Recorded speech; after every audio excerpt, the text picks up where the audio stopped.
Hello everyone, how are you? This is Dr. Chavekar. Welcome to my channel Krishna institute of law. आज मैं जो lecture देने वाली हूँ वो देने वाली हूँ कॉन्ट्रैक्ट फर्स्ट का एक टॉपिक है आपका agreement oppose to public policy.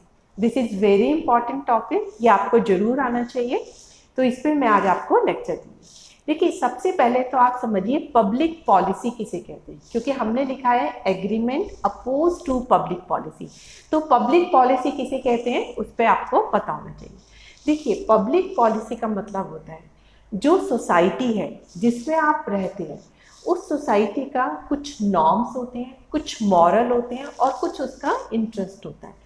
अगर आप किसी भी सोसाइटी के जो नॉर्म्स हैं, जो उसकी मॉरल वैल्यू है या जो उसका इंटरेस्ट है, उसके अगेंस्ट में जाके कोई भी कॉन्ट्रैक्ट करते हैं तो वो माना जाता है कि these are oppose to public policy. ये इसलिए किया जाता है ताकि आप अपना जो ट्रेडिशन चला आ रहा था, अपना जो कल्चर चला आता है, उसको आप जो है प्रिजर्व करके रखिए और उसमें कोई भी डाइल्यूशन ना हो। लेकिन सोसाइटी के कल्चर भी टाइम टू टाइम जो है चेंज होते चले जाते हैं, तो इसमें भी टाइम टू टाइम बदलाव होता रहता है कि क्या पब्लिक पॉलिसी है क्या नहीं है। जैसे आपने देखा होगा आजकल लिव इन रिलेशनशिप को भी मान्यता मिलने लगी है, आजकल गे मैरिज को भी वो मिलने लगी है। तो ये क्या था, टाइम के चेंज के हिसाब के साथ सोसाइटी में जो चीज़ रेस्ट्रिक्टेड मानी जाती थी अब वो अनरेस्ट्रिक्टेड हो गई है। तो अब आपको पब्लिक पॉलिसी का मीनिंग क्लियर हो गया। आज मैं आपको बताऊंगी कौन कौन से कॉन्ट्रैक्ट हैं जो अगेंस्ट द पब्लिक पॉलिसी आते हैं, और जो contract against the public policy होते हैं दोज कॉन्ट्रैक्ट आर वॉइड अब इनिशियो, वो शुरू से ही बिल्कुल वॉइड होते हैं। ऐसे कॉन्ट्रैक्ट में कोई भी पार्टी अपने ऑब्लिगेशन को पूरा करने के लिए जो है बाध्य नहीं है, ना ही हम कोर्ट में इन चीज़ों के लिए स्यू कर सकते हैं। स्यू भी करेंगे तो कोर्ट डिसाइड करेगा, तो उसमें अपने अपने ऑब्लिगेशन को कोई पूरा करने के लिए जो है ऑब्लाइज नहीं है। तो सबसे पहले है agreement of trading with enemy. देखिए, हमने क्या बताया कि अगर आप अपने किसी शत्रु से कोई भी एग्रीमेंट करते हैं, यहाँ पे एनिमी ये नहीं है कि मेरी किसी दूसरे व्यक्ति के साथ जो है बोलचाल खत्म हो गई तो वो मेरा एनिमी हो गया, तो ये वाला एनिमी नहीं है। एनिमी का मतलब होता है कि दूसरी कंट्री, अगर आपकी कंट्री का किसी दूसरी कंट्री के साथ वॉर चल रहा होता है तो उस वॉर पीरियड में जो जो कंट्री आपके अगेंस्ट हैं वो मानी जाती है कि आपकी एनिमी कंट्री है। तो अगर युद्ध के दौरान आप एनिमी कंट्री से कोई भी कॉन्ट्रैक्ट करते हो तो वो माना जाता है अपोज टू पब्लिक पॉलिसी। लेकिन युद्ध खत्म होने के बाद फिर वो जो है आपकी एनिमी कंट्री की उसमें नहीं रहती है, फिर आप उनसे कॉन्ट्रैक्ट कर सकते हो।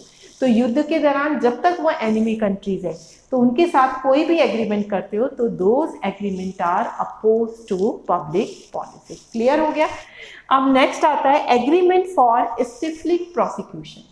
स्टिफलिंग प्रोसिक्यूशन का मतलब होता है कि देखिए, कोर्ट कहता है कि बहुत से एक्ट जो है फॉरबिडन बाय लॉ है, अगर कोई उन गलत कामों को करता है तो उसकी सजा मिलनी चाहिए। इसका पर्पस होता है जिससे आगे फ्यूचर में एक तो सोसाइटी के लोगों को सबक मिले कि वो उसको ना दोहराए और वो व्यक्ति भी आगे कोई और क्राइम ना करे। लेकिन अगर कोई व्यक्ति उनके जो क्राइम है, उनके जो जुर्म है, उनको छुपाता है और छुपाने की एवज में कोई कॉन्ट्रैक्ट करता है तो उसको बोलते हैं हम स्टिफलिंग प्रोसिक्यूशन से रिलेटेड कॉन्ट्रैक्ट।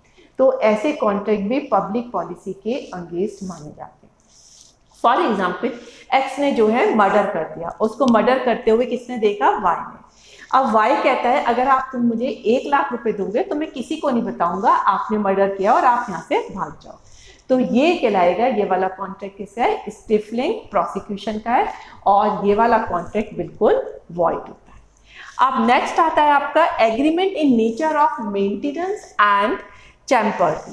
देखिए, मेंटेनेंस एंड चैम्पर्टी में क्या होता है कि अगर आप लिटिगेशन को बढ़ावा देते हो तो मेंटेनेंस अलग वर्ड है, चैम्पर्टी अलग वर्ड है। पहले मैं आपको मेंटेनेंस बताती हूँ। मेंटेनेंस में क्या है, दो व्यक्तियों के बीच में कोई भी जो है आपका कोर्ट केस चल रहा है।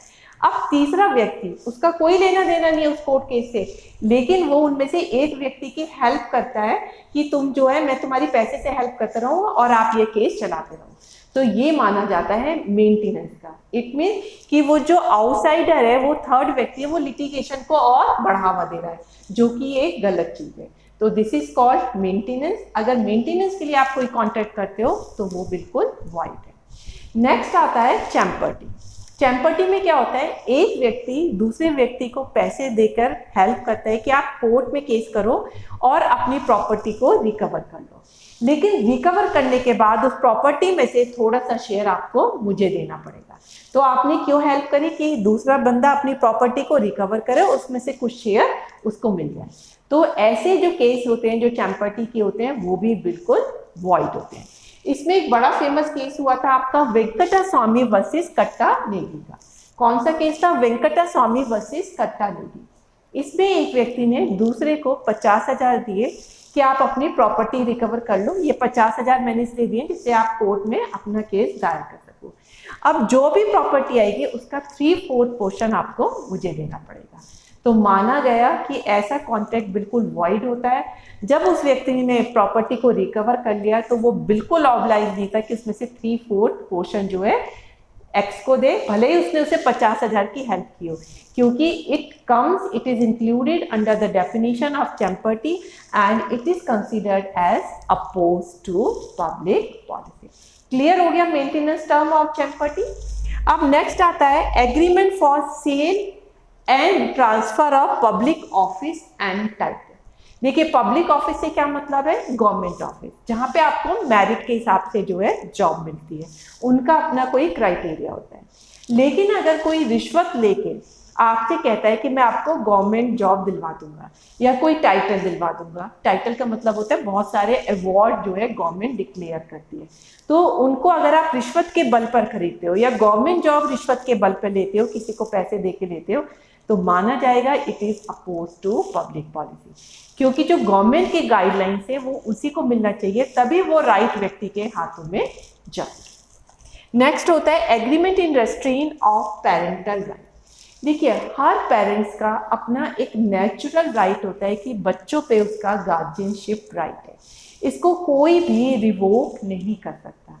अगर कोई रिवोक करता है तो ऐसे कॉन्ट्रैक्ट बिल्कुल वॉइड माने जाते हैं। इसमें बहुत ही अच्छा फेमस केस हुआ था आपका Giddu Narayan versus Mrs Annie Besant का केस। इसमें गिड्डू के 2 बेटे थे।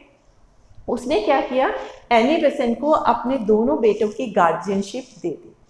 थोड़े समय के बाद उसने कहा नहीं भाई, मैं इस गार्जियनशिप को नहीं मानता और मैं वापस अपने बच्चों को लेना चाहता हूँ। कोर्ट में केस किया। कोर्ट ने डिसाइड किया कि पेरेंटल राइट के अगेंस्ट में कोई कॉन्ट्रैक्ट नहीं हो सकता, भले ही वो खुद पेरेंट्स ने किया हो। अगर आप किसी को प्रॉपर लीगली तरीके से एडॉप्शन में देते हो बच्चों, वो अलग चीज़ है, लेकिन आप एडॉप्शन के अलावा किसी और तरीके से अपने पेरेंटल राइट के अगेंस्ट में कॉन्ट्रैक्ट नहीं कर सकते। तो गिड्डू को पूरा अधिकार था कि वो एनी बेसेंट से जो था अपने बच्चे वापस ले सकता था। तो ये पॉइंट क्लियर हो गया।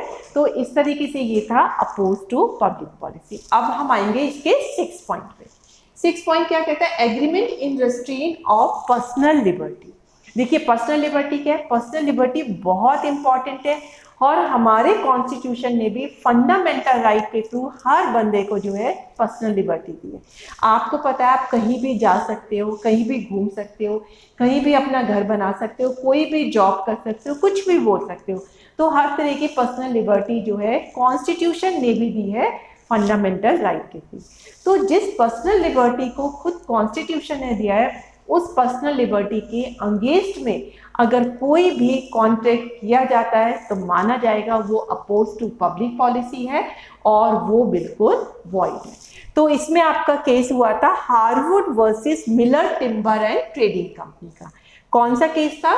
Harwood versus Miller timber and trading company. इस केस में कंपनी ने अपने एक एम्प्लॉय को कुछ पैसे उधार दिए, बदले में उन्होंने एक बॉन्ड लिखवाया अपने एम्प्लॉय से कि ना तो वो उनकी जॉब छोड़ेगा, ना ही वो उस जगह को छोड़ेगा, ना ही उस जगह पे जहाँ पे वो रहता था उससे अलग घर बनवाएगा, ना ही किसी और व्यक्ति से फ्यूचर में कोई भी अमाउंट बोरो करेगा। तो इसका मतलब उसकी जो पर्सनल लिबर्टी थी उस पर बहुत सारी रेस्ट्रिक्शन लगा दी गई थी। तो माना गया कि ये कॉन्ट्रैक्ट बिल्कुल वॉइड है। कंपनी इस तरीके से बॉन्ड भरवा के उसकी पर्सनल लिबर्टी को रेस्ट्रिक्ट नहीं कर सकती है। तो इस केस में ये कॉन्ट्रैक्ट वॉइड माना गया।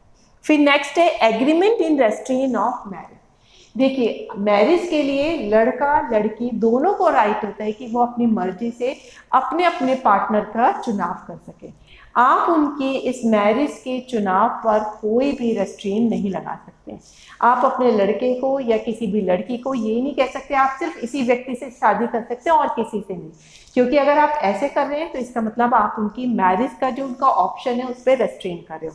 तो रेस्ट्रेन ऑफ मैरिज के लिए जो भी कॉन्ट्रैक्ट होते हैं वो सारे के सारे वॉइड होते हैं, because these come in category of oppose to public policy. Next है agreement in restraint of trade.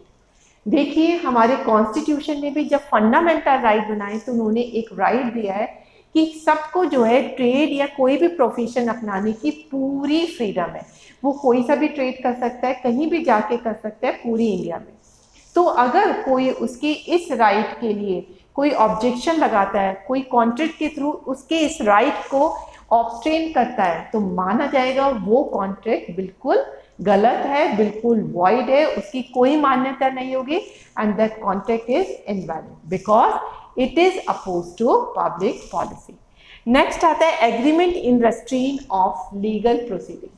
अगर कोई लीगल प्रोसीडिंग चल रही है और आप उन पर रुकावट डालने के लिए कोई भी किसी को पैसे देते हैं या कोई भी कॉन्ट्रैक्ट करते हैं लीगल प्रोसीडिंग्स में कोई भी हिंड्रेंस को क्रिएट करने के लिए, तो माना जाएगा ऐसी कोई भी हिंड्रेंस बिल्कुल गलत है और ऐसे कॉन्ट्रैक्ट जो किए गए हैं वो भी बिल्कुल वॉइड है, उनकी कोई वैलिडिटी नहीं है और ये शुरू से ही वॉइड माने जाएंगे because it is oppose to public policy. और लास्ट हमारा आता है agreement tending to create monopoly. आपको पता ही है कि कॉन्स्टिट्यूशन ने सभी व्यक्ति को बिल्कुल इक्वल अपॉर्चुनिटी दी है। हर व्यक्ति को इक्वल अपॉर्चुनिटी है, वो कोई भी ट्रेडिंग, कोई भी इंडस्ट्री इस्टेब्लिश कर सकते हैं, ट्रेडिंग कर सकते हैं, कहीं भी कर सकते हैं, छोटी बड़ी कुछ भी कर सकते हैं। किसी को भी मोनोपोली क्रिएट करने का कोई भी राइट नहीं है। इसका मैं एग्जाम्पल देती हूँ। अगर कोई लोकल अथॉरिटी किसी सब्जी वाले को कहते हैं कि इस कॉलोनी में सिर्फ आप ही सब्जी बेच सकते हो और कोई नहीं, तो माना जाएगा ये उस सब्जी वाले की मोनोपोली क्रिएट करिए। इसका मतलब अगर दूसरे व्यक्ति वहाँ पे सब्जी बेचना चाह रहे हैं तो उनके इस ट्रेडिंग के राइट को वो रिस्ट्रिक्ट कर रही है, तो मोनोपोली बिल्कुल भी अलाउड नहीं होगी और इस तरह का कॉन्ट्रैक्ट बिल्कुल भी अलाउड नहीं होगा, क्योंकि मोनोपोली क्रिएट करना जो है समाज के इंटरेस्ट के खिलाफ है, क्योंकि आप इसमें दूसरे को अपॉर्चुनिटी नहीं दे रहे हो कि वो भी वहाँ पे सेम टाइप का बिजनेस कर सके। तो मोनोपोली से रिलेटेड अगर कोई भी कॉन्ट्रैक्ट होता है तो वो बिल्कुल वॉइड है because it is oppose to public policy. I feel कि मैंने आपको यहाँ पे 10 केसेस बताए हैं जो अपोज टू पब्लिक पॉलिसी है और पब्लिक पॉलिसी का मीनिंग भी क्लियर हो गया। मैंने हर पॉइंट में आपको जो है कोशिश करी है कि मैं आपको एग्जाम्पल या फिर लीडिंग केस के थ्रू जो है बता सकूँ। तो अगर आपको मेरा लेक्चर पसंद आया तो प्लीज़ लाइक और शेयर करने में बिल्कुल कंजूसी मत करिएगा, और अगर आपने सब्सक्राइब नहीं किया तो इसे सब्सक्राइब करके बेल बटन को हिट कर दीजिएगा ताकि मैं जो भी अपनी नई वीडियो अपलोड करती हूँ उसका नोटिफिकेशन आपको मिल जाए। तो that's all for today lecture. Thank you very much.